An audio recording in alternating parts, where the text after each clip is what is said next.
Okay, in the last video, we learned the basics of to have and to have got, and we continue this idea, but now we want to look at to have and to have got with obligations and gotta.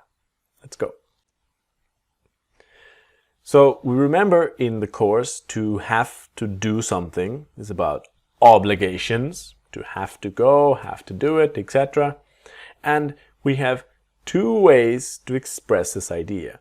In the last video, I showed you that we have to have and to have got. Here, I want to show you we have to and to have got to.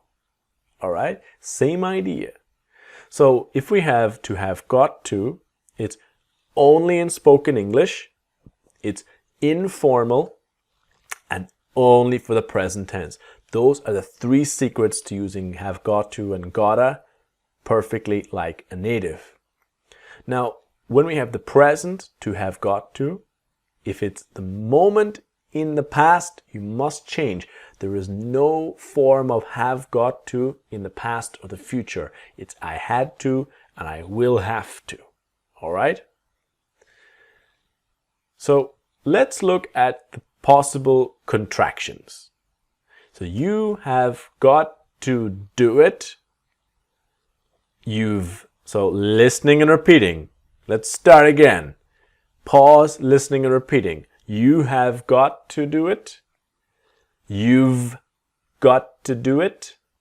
And the next one is you've gotta do it. You've gotta do it. So got to is gotta. All right?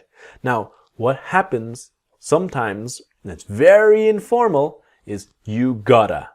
You gotta do it. So you have got to do it, you've got to do it, you've gotta do it, and you gotta do it. All right? Now, slowly pausing and repeating. She has got to go. Can you guess? Can you see? She's got to go. What's next? What's next? She's gotta go. She's gotta go. And then the very informal is she gotta go. She gotta go. Very informal, very informal. You see it in movies. Normally we say she's gotta go, but she gotta go is possible.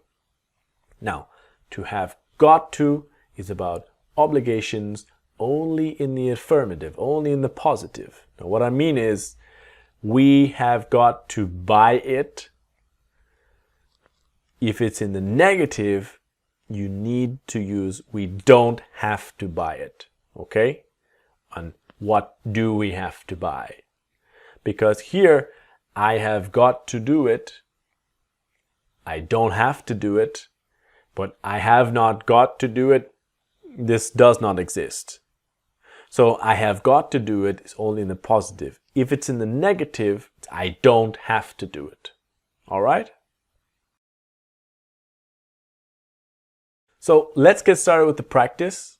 Now remember, pause, listen, repeat, and train. And try to see all the contractions because now we have a lot of material to practice. Ready? You have got to call him now to tell him you are coming. You've got to call him now to tell him you're coming. You've gotta call him now to tell him you're coming. And you gotta call him now to tell him you're coming. All right? So maybe try it one more time. You've got to call him now to tell him you're coming. You've gotta call him now to tell him you're coming. And you gotta call him now to tell him you're coming. You gotta call him now, tell him you're coming. Come on, we have got to go home now. Come on, we've got to go home now. Come on, we've gotta go home now. And finally, come on, we gotta go home now. We gotta go home now. I have got to give my parents a call. I've got to give my parents a call. I've gotta give my parents a call. And I gotta give my parents a call. She has got to go to the bank to pay a bill. She's got to go to the bank to pay a bill. And she's gotta go. She's gotta go to the bank to pay a bill. And very, very informal. She gotta go to the bank to pay a bill. So always remember the to the bank to pay a bill. She gotta go, mega informal, but it's possible. She gotta go to the bank to pay a bill. They have got to send the email to them today. They've got to send the email to them today. They've gotta send the email to them today. So they've gotta send the email to them today. And they gotta send the email to him today. They gotta send the email to him today. All right? So that ends our first video about gotta. Join me in the next video when I want to talk about the disappearing T with haven't and hasn't. Haven't and hasn't. For that perfect accent when we use our gotta in the right way. See you there.